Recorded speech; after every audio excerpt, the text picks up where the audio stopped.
Evening, morning, and afternoon, everyone, wherever you are. I hope you're having a wonderful week so far, despite the very crab-like markets.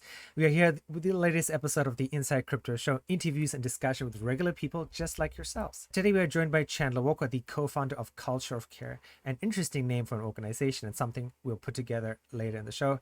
Having made it big in crypto, I thought it'd be great to have him on and describe what to do in markets like these. We have to do the usual disclaimer: anything said by either Chandler or myself does not constitute financial advice.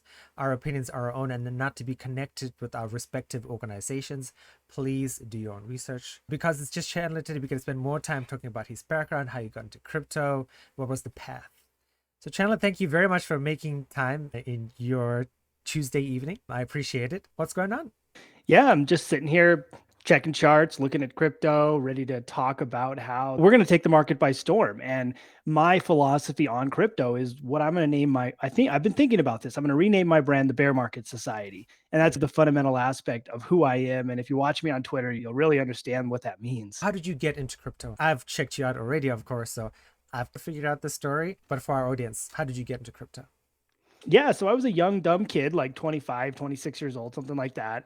And I saw Ethereum and I was like, you know what? This is a cool technology. I was running a brick and mortar at the time. We had a health and wellness business. And so I asked my partner, I was like, hey, what do you think about investing a little bit of our profits into Ethereum? And she's my significant other. So she looked at me and she was like, I don't know. Is it a scam? I have no idea. She was like, you make the decision. I was like, okay, cool. So if I lose, I'm in trouble. If I win, then we're good. And so I took the jump and I was like, you know what? I'm going to just jump into this. I'm going to buy this little Ethereum coin. It's $15 a coin right now. So worst case, I lose a couple $1,000s or something. So I bought a ton of Ethereum when it was $15 a coin. And then I bought a ton of Litecoin at the same time, a little bit later, that was about $15 a coin. I also bought XRP at that time. And this was just before the 2017 bull run. So I bought it and all of a sudden that what we bought went, I don't know, 1,500% up that first year, or even Wow. more probably. I think at this point, I still hold some of that original purchase. And I think it's up like, it was like 20,000% up. But that plus the Litecoin, both Litecoin's at $50 a coin right now. Ethereum's still at somewhere around $1,100 a coin. So it was a really good first investment. And that gave me the taste for crypto. And I was like, wow, I like this. I make money. It's disruptive technology and I can get into it before everyone else. Very cool. Like you looked into Ethereum, right? Going back in the day, I think most modern crypto people would be like, okay, I went to Coinbase to buy. Were you still using Coinbase back in the day to buy crypto? Oh man. So originally I opened a Coinbase account to buy Ethereum and then I was able to buy Litecoin, but XRP wasn't available on there at that time. So man, what a ridiculous experience it was. There was no YouTube videos, there's no training on how to use blockchain. So I'm in there trying to figure out how to send money from Coinbase into, I think it was Shapeshift, and then into Evercoin so I could swap in Evercoin and get it in this Ripple wallet that was like a Toast wallet. I think it was called Toast wallet at the time. So then I had a bunch of Ripple in this random Toast wallet. And then eventually I figured out how to get it back. Coinbase delisted it. So then I had to move it to KuCoin. And it was a pretty interesting experience because now I could go to YouTube and be like, how to do this. But back then it was like no clue. And then if you lose money, you legitimately lose money. Wow. That's a story. I remember Shapeshift back in the day when I started mining Ethereum. Like back in the day, why didn't you start mining? Why did you buy? Yeah, for me at the time, I was running a business and I didn't really want to get into the idea of like mining and really dive deep into it. I thought, you know what, it's only $15 a coin. I can just invest business profits over time into this thing and probably make just as much, if not more, than if I had my entire business mining at the same time. Because had I got into mining, I probably would have turned the entire warehouse into a mining operation. Very cool. And you said your significant other, right? She was very supportive of you getting in. I mean, we're however many years later. How does she feel about crypto now? Is she still very supportive? Given, and you've posted about that on Twitter. And for our audience, I'm going to say this now and I say it again. You should be following Chandler. He says some really cool stuff on Twitter. Like, how does she feel about crypto now, something odd years later? Yeah, so she's pumped about it now. And she bought herself a Bitcoin in the last, just before this run took off.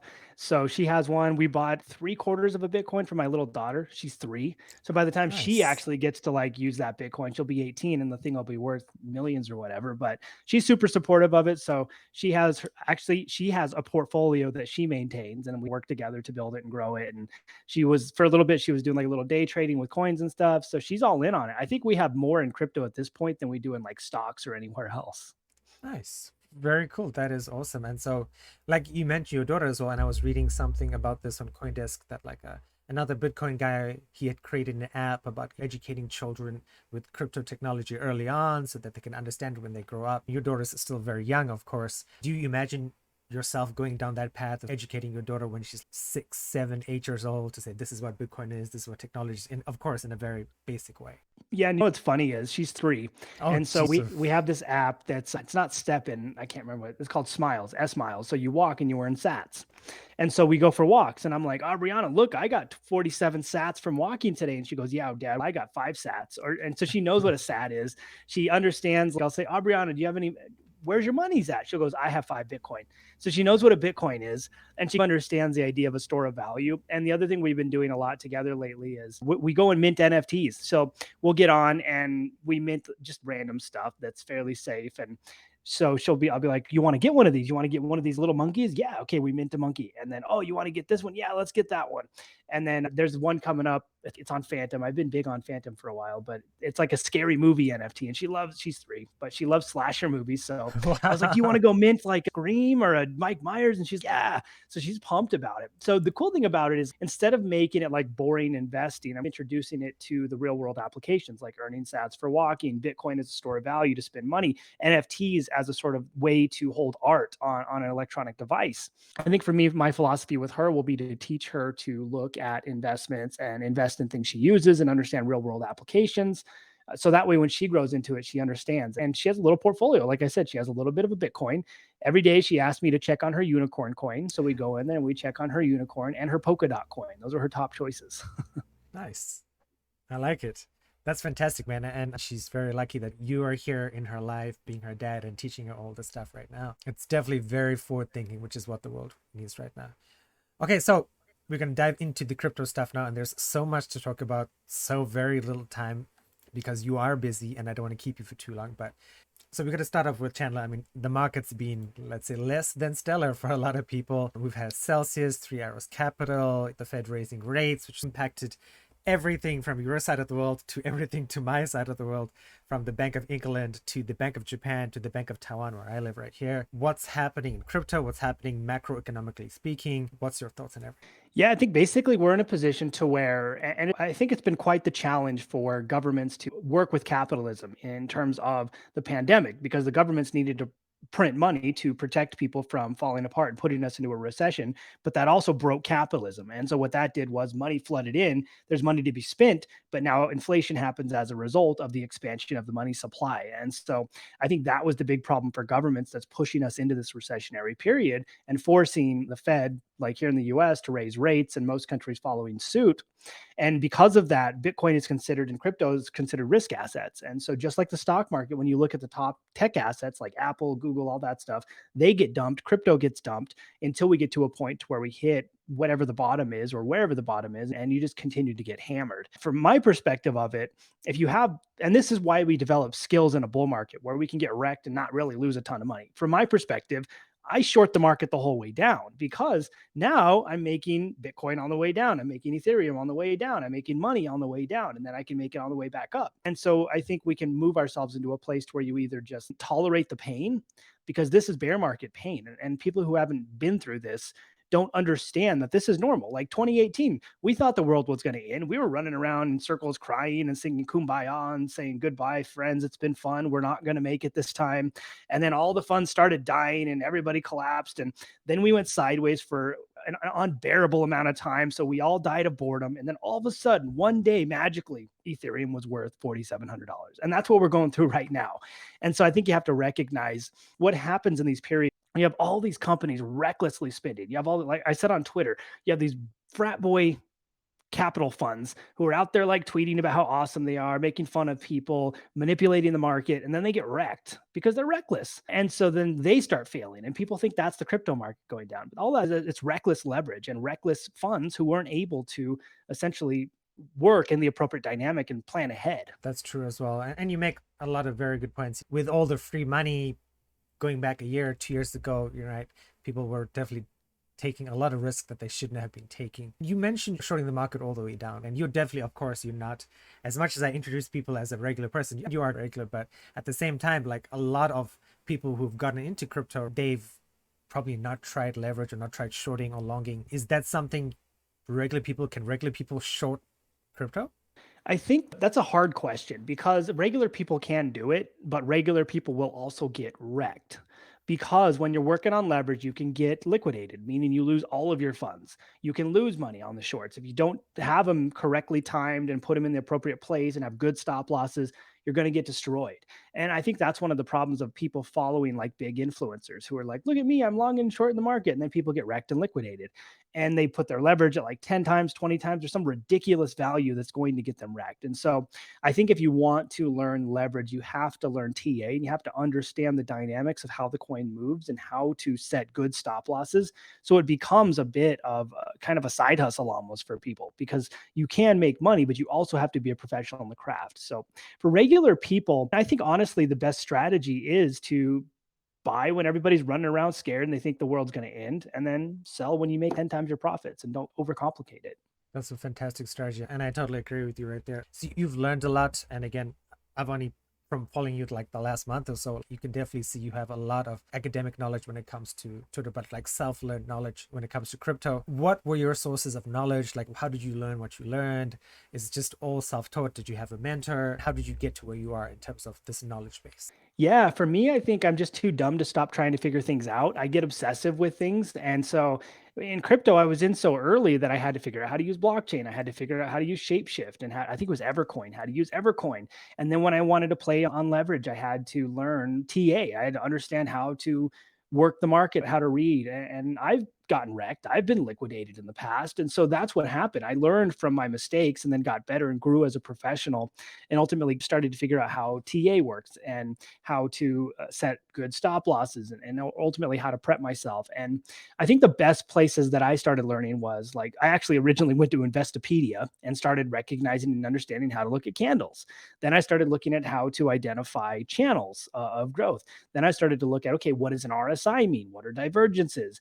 And all of that just led me to really understand it and then practice. I started paper trading, which means I didn't actually put any money down. I was just pretending. And so I pretend traded and lost millions. And then I started real trading and didn't lose millions because I was prepped for it. So it was quite the journey. And I didn't have a mentor at the time.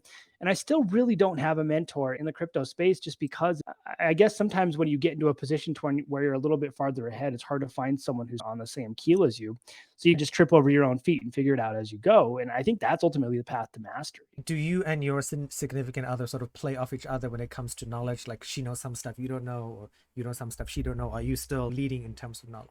Yeah, I'm really good at making quick decisions, spotting good entries and stuff like that. And she's really good at like analytical thinking. So she'll make quick calculations and be like, hey, so based on the last 7 days of the trend of the coin, this is what it looks like it's going to do. And then it'll do exactly that. And then I'll put like a good order in, hit that order, and then pump like a 20, 30, 40% profit. So what's cool about her is she has that analytical, mathematical mindset. And I have the more of the, I can understand the flow and create good opportunities. I know how long to go for before I get wrecked. I know where to set good stop losses.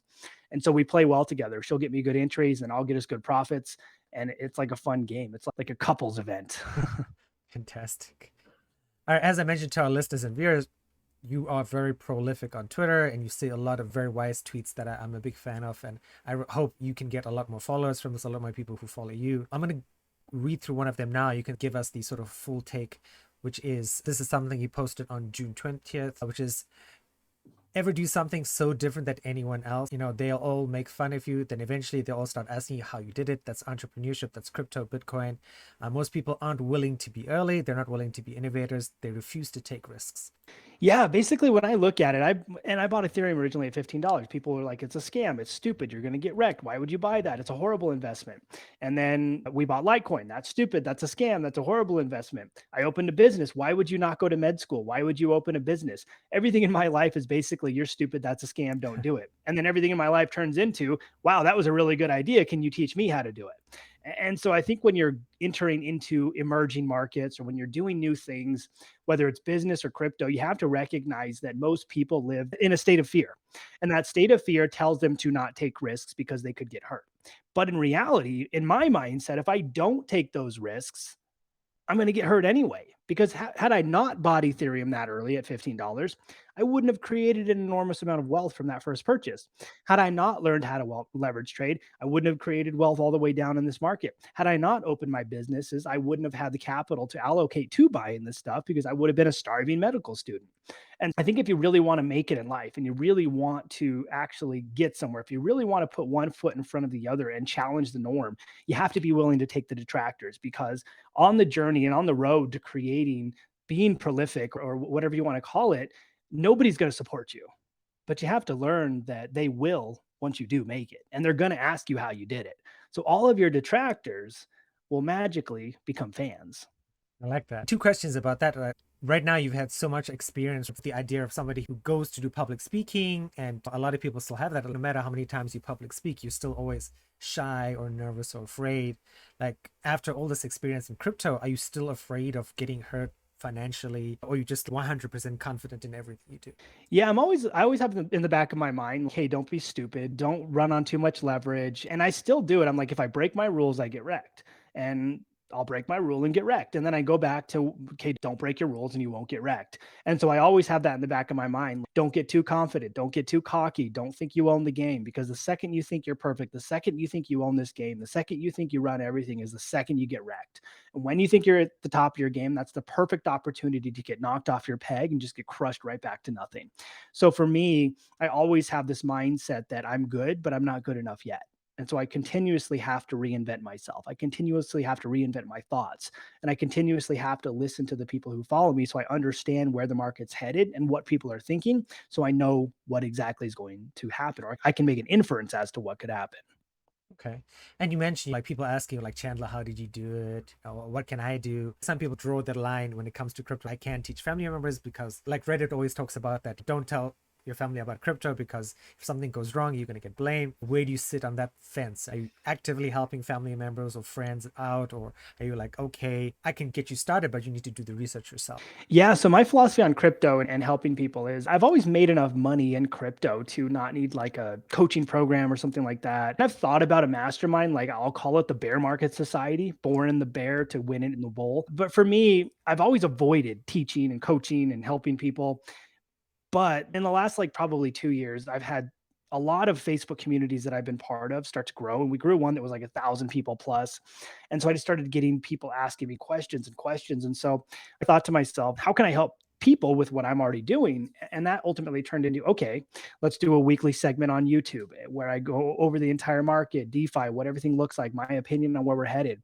And then that turned into I have a little private community chat. Nobody pays for it. It's a free community chat, but everybody's in there. They ask questions. There's a couple hundred people sitting in there. And ultimately, for me, that was the concept of really giving back to the community, helping people, not giving financial advice, but more so helping people learn how to think. And that's what we're missing in the market, because we went down to 17K. People were afraid. Nobody wants to buy. We pumped back up to 21. Everybody wants to buy now. We pump back down. Everybody wants to sell and get wrecked. So for me, you need to learn how to think in this market. And that's what I want people to take away. Understand that TA is basically analyzing probabilities of things happening and then being able to make your own inferences based on that and remove fear from the equation so you can live by logic. Nice. Yeah, as you literally you're talking about TA, the video that I'm showcasing is literally showing you going over technical analysis on your YouTube video, which is perfect timing. Going back to another tweet you said, right, and you've alluded to this at the beginning of today's show as well, which is aggressive bro funds die and fail off, bull market influences fall apart. What's left over is a really cool group of OGs and the leaders of the next cycle. What do you think? Yeah, what's really cool about this is you'll go through a bull market and everybody who's like the frat boy guy who's out there like talking, these influencers, and just a lot of these people who probably shouldn't be in these positions get wrecked. These funds get wrecked. We've seen it with UST, like Do Kwon. He's very cocky. And you see the people from 3AC Capital that got wrecked. That dude's been fairly cocky as well. He's manipulated the market to wreck the market, to buy things lower. So crypto has this funny way of just destroying people who aren't necessarily in the best position or don't have the best intentions or are effectively hurting people with their actions. And so what happens in the market is those people get really cocky, they get really confident, they get completely wrecked. And then at the end of the day, what happens is you end up the bottom of the bear market. And this is the point to where we've pretty much bottomed out, but we've been sideways for 9 months and we're all literally skeletons dying of boredom. And that's when it's like, me on Twitter making things happen. That's when the phantom NFT OGs are out there. Developers are building, and just the community that comes out is a community that really is going to be there to lead the next cycle. The community who's actually still building the protocols that are profitable. All the Ponzi's are dead. And so you have this group that you're going to watch grow and rise in the next cycle. And you have this group who you can trust and confide in, and who's really going to be there, and who's going to be there for every consistent cycle after that. So, I mean, you've mentioned YouTubers and these prolific figures in crypto. Like, as someone who's definitely got more experience than I do, I'm sure you get this question a lot. I get this question a lot, which, like, how do I know who is a legitimate person to follow on social media, be it Twitter or YouTube? Like, how do you advise people to say, okay, this guy's a scammer, or this guy's just pumping stuff up, or pump and dump, whatever you want to call it? Like, how do you discern who's real and who's fake? Yeah, I think it's challenging because a lot of the biggest influencers are people that are people who get exposed to you early, and then people move on and as they get more experience. But what I've learned that, and I can really judge this, and I've seen a lot of these influencers' pricing sheets are, if the operation is mostly based on talking about specific coins, there's a good chance that they're being paid to talk about those coins. You're going to buy, and then they're going to straight up dump on you. And I can tell you, I've seen this. God, there was one a long time ago. I can't remember what it was called. It was APY Finance, which is actually a decent project. It's a good team and everything, but this influencer promoted the thing when it was like 60 cents. Thing pumps to $7 or $8 and then dumps all the way back down. Wow. And so people just got wrecked. And so I think if the channel's only talking about altcoins to buy, if the channel's only pumping coins, if the channel's talking about using irresponsible leverage, then I think you should probably shy away from that, because they're not interested in educating you. If they're interested in filling their bags to dump on you, you are their exit liquidity. Very good point. You mentioned altcoins as well, and I wanted to ask you this so we can keep this very natural. Is another tough decision for new people getting into the space. I saw this article on Being Crypto maybe 2 or 3 weeks ago, where they're like, the number of people like 2019, 2020, 2021, it's just a curve going up like that. People always wonder, crypto is very tribalistic. People like, don't buy Bitcoin, don't buy Ethereum, or you should buy Avalanche or Solana. Like, in general, how do you think about your portfolio? Because we can't give financial advice, of course. Should people just be focusing on one thing or 5 things? Or how do people figure out what they should be doing? Yeah, pretty much when I look at an allocation, I often say that most of your portfolio should contain Bitcoin, because that's going to be your largest hedge in like a bear market if you're just hodling forever. And then I think your second largest position should be Ethereum. Outside of that, what I tell people is I like to allocate about 10% of what's left over to altcoins. I would almost say 8% of it to big caps, and then 2% of it just go have fun, buy stupid stuff that might get you wrecked. But the rest of it's going to keep you with a good portfolio. And me, I'm not a Bitcoin maxi. I think I still own more ETH than Bitcoin. And so for me, though, I think if you follow what I just said, even though I contradicted myself with what I own, it's going to put you in a pretty good position to be safe and to be okay. And for me, I'm an opportunist. It's this season was layer ones. What did I do? I bought Matic really early. Matic went from, I think it's still like 45 cents, but it went from, when I bought it, like 20 cents up to almost like $3 or $4. It was just under $3. And I got into that because I recognized that the scaling inability for Ethereum was solved by Matic. So I bought that.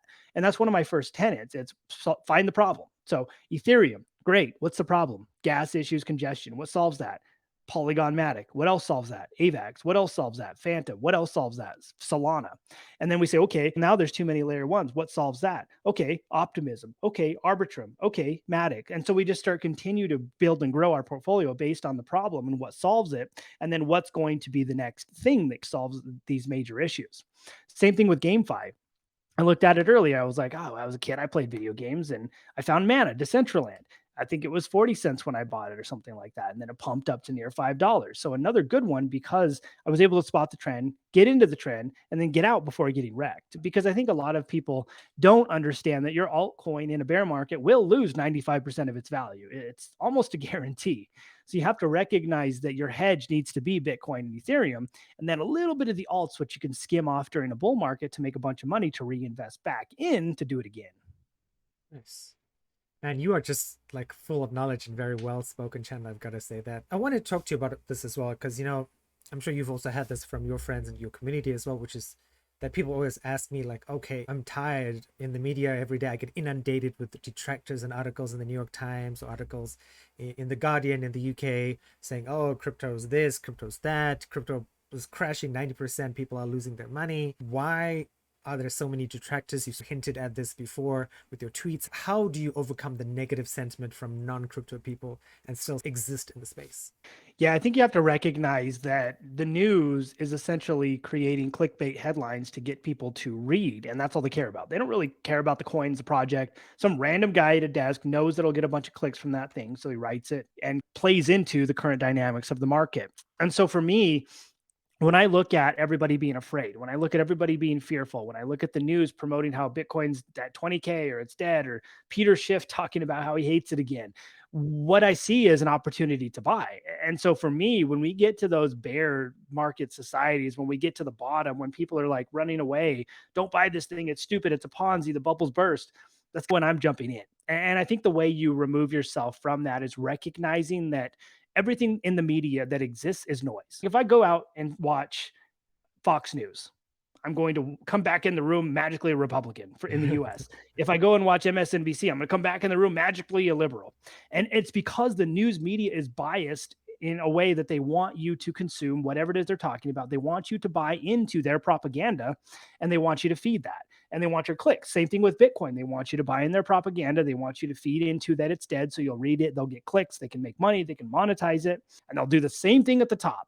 So when you look at that, is they're playing the game on two fronts. They're playing the bottom game and they'll play the top game when it comes back up. So the first thing you have to recognize is the news media is noise. The news media isn't designed to provide news. It's designed as a tool. And this might sound crazy, but it's a tool of propaganda. And that's all it is. It's designed to get you to think a certain way based on whatever the sort of direction that media wants you to head at that time, or however many clicks they want to get. Oh, definitely not crazy as well. I can definitely see that. You've talked about Ethereum as well, and we're in a very similar boat. You bought, I started mining in 2017, and I'm definitely like more heavy Ethereum than anything else when it comes to my portfolio. This has been a narrative for the last 1 year or so. People talk about the merge coming up, supposed to be in August, but maybe later. Like people always talk about Solana, the Ethereum killer, but they've had issues. Avalanche, Phantom as well. Like, how do you see all these systems coexisting? Are they going to coexist? Is Ethereum going to catch up with all these sort of layer 2 scaling solutions like Arbitrum, Optimism? You mentioned Polygon already. Is Ethereum always going to be number one in your aka Amazon.com? How do you foresee this ecosystem existing in 5-10 years? Yeah, I think what's going to happen is I think Ethereum will always have the dominant place. Ethereum has first mover advantage. It has more developers than anyone else. It has more total locked value. In a bull market, it'll still have more total locked value.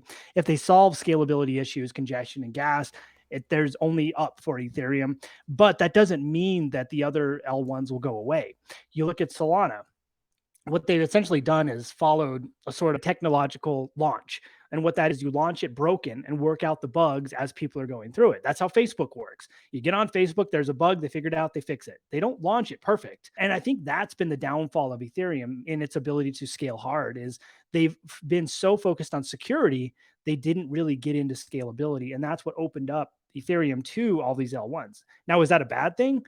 Probably not, because Ethereum isn't getting a bunch of rug pulls. It's not getting destroyed. The system isn't getting hacked. So security is important, but at the same time, we have to look at scalability. And so I think there will be a few L1s that stick around.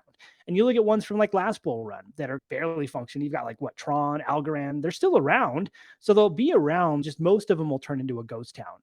And it'll be interesting to see which ones really stick. In my opinion, Solana, with all its issues, has so much money that it'll be around for a long time just because of the backing behind it.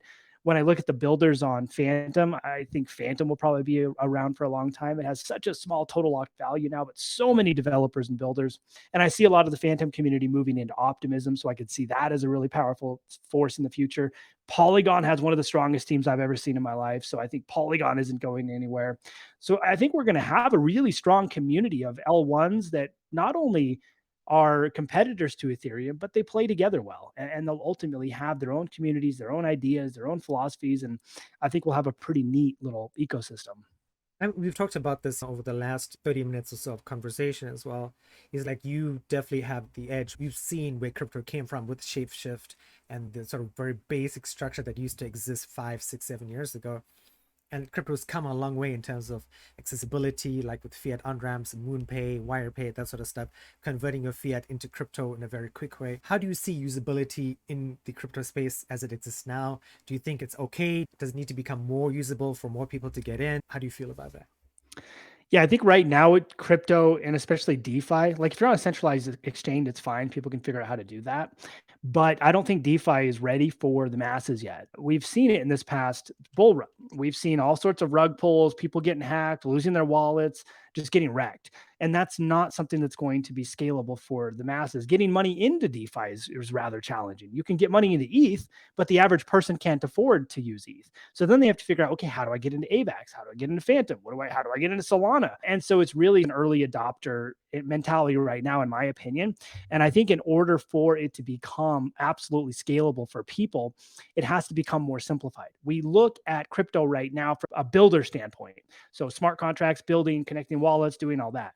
We have to look at it from a usability standpoint in the future to make it usable for the masses. Because if I told my mother to get on the blockchain and try to make a smart contract interaction, even putting something in a liquidity pool, she would have no idea. She'd lose all her money, or she'd just be like, I can't do this. This is impossible. Even Steph, my significant other, she doesn't do DeFi. She has no clue. If I died, we'd have to have a friend help her out. So it's not usable for the masses yet. It's good for the early adopters, but we have a long way to go. We have to shift the mindset mentality from developers and builders to user experience.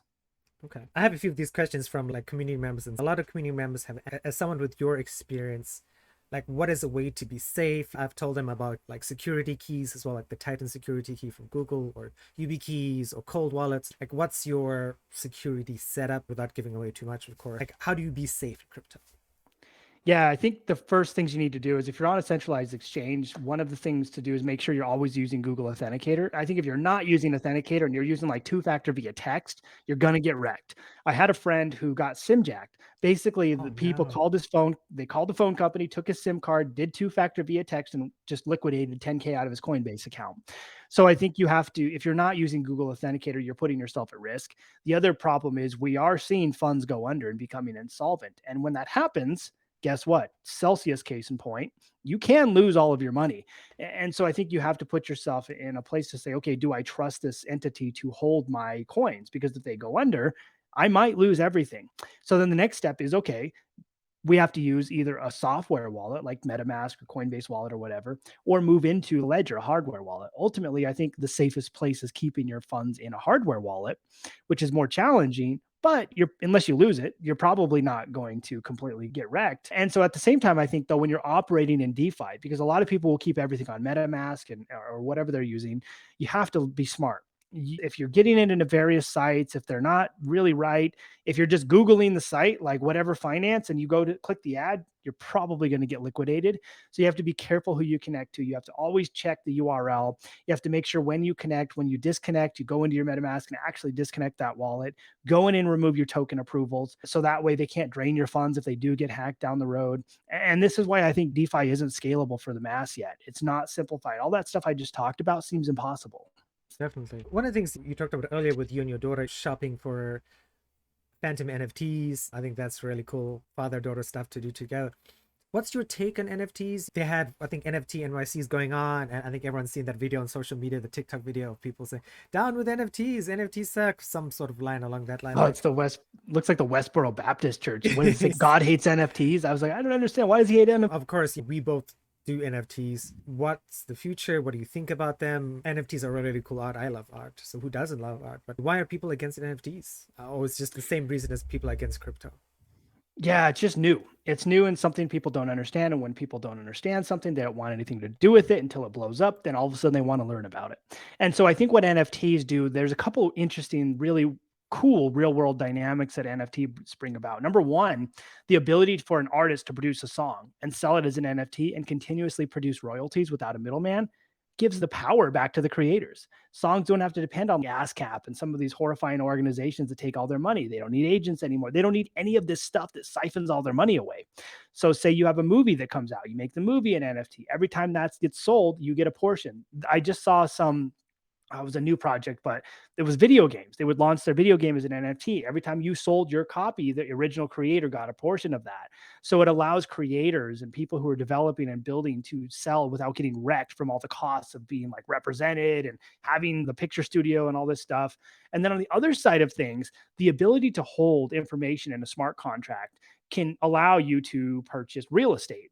Say you have real estate allocation you want to build. You take that real estate allocation, the plot of land, you break it up into a bunch of different pieces. Everybody can buy into that, and it holds into a smart contract. Now, their smart contract shows that they have ownership in that plot of land or that portion of land. So you can marginalize the idea of buying a big piece and break it down into little pieces for real estate. Or say you have to make a business deal. Hey, we're going to make this happen on this date with this much money. People put their money into the smart contract, it holds it, releases it on the date, and then your deal is done. Doesn't require any human intervention, makes the legal process a lot easier. So I think we're super early in the idea of NFTs and their actual applications, because right now we're chasing like pictures of poop and goblins and chickens and monkeys and all that stuff. But I think that evolves into a really neat and really interesting real world dynamic. We're seeing people take NFTs and turn their Airbnb rentals into sort of an NFT people can buy and earn a percentage off the upside. So there's so many unique opportunities, I think, that the ground hasn't even been struck yet with it. Definitely. Like even here in Taiwan, one of the world's most famous like fried chicken places here, and they sell an NFT. And if you buy that fried chicken NFT, you're supporting the restaurant, but you also like every time you go there, you get like free fried chicken for life, something crazy like that. It's amazing. That is amazing. Exactly. We're sort of drawing towards the end here, and you've been a fantastic guest so far. That's something you want to end off with, whatever concept about the market or about yourself? What sort of last minute advice you would like to give people who are in the current bear market or crypto winter? Any sort of final words you want to say? Yeah, remember that fear is always going to dominate your way of thinking. But fear is also going to be the reason that you don't create wealth, or you don't create money. So what you have to recognize is in 2018, we thought the world was ending. We thought everyone was going to fall apart. We thought funds becoming insolvent. This was the end. The bubble was going to burst. Then we had the COVID crash. Everything was over. Bitcoin was dead. The bubble was going to burst. Now we have this sort of maybe worldwide macro recession. Everything's over. The bubble's going to burst. But guess what? Bitcoin isn't the only thing going down. Stocks are getting wrecked too. So you have to recognize that there's going to be certain points. And when you look at the chart overall, the US stock market, for an example, it just goes up. Over time, we have big recessions, but then it bounces back. Bitcoin's done the same thing. And so if you look at historically how it's performed, if you start purchasing and you start buying in, and remember, none of this is financial advice, but if you start buying in at max pain when everybody's saying it's dead, next bull cycle, you're going to be in a pretty good position. So my philosophy on this whole game is, and Warren Buffett said it best, be fearful when others are greedy and greedy when others are fearful. So when my grandma's calling me, asking me how to buy a Bitcoin and how to buy a Goblin NFT, I'm selling everything. We're done. We're out. That's the top.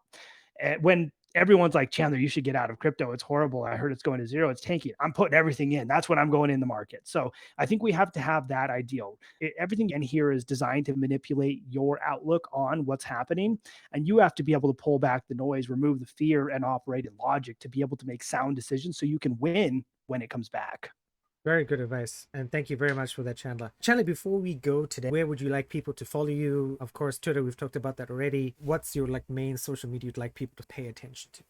Yeah, there's two places if you want to follow me for crypto. Twitter. So Chandler, it's just twitter.com/Chandler SAF. My picture's like a goblin smoking a golden pipe. So you can go on there and find me. It's just Chandler Walker, Chandler like from Friends, Walker like the Texas Ranger. And then go to YouTube. So youtube.com, Chandler Walker SAF. And you can go to my weekly market update. I have an entire playlist on there that says Bitcoin, crypto, and all that, a DeFi playlist. You can get lost in there. I do another update every Monday, somewhere around 4 o'clock usually. So follow me on YouTube and Twitter, and you can get all the good crypto info. And you can find the link to my chat group and all that stuff as well in there. Nice. I've already got the Twitter link and the YouTube links. I'll make sure those are in the show notes for today. But thank you very much again, Chandler. Hopefully we can get you on because you're just like such a broad base of knowledge. Very cool, very well spoken, and I appreciate your time. Yeah, thanks for having me. And to all the listeners, thanks for listening. Thanks for just tuning in and being active in the market. I think that's the thing that makes everybody win. Time in market trumps everything else because you make all the mistakes, you learn everything, and you grow and optimize. Great. Perfect words to end off today's show. All right, everyone, we will see you again next week.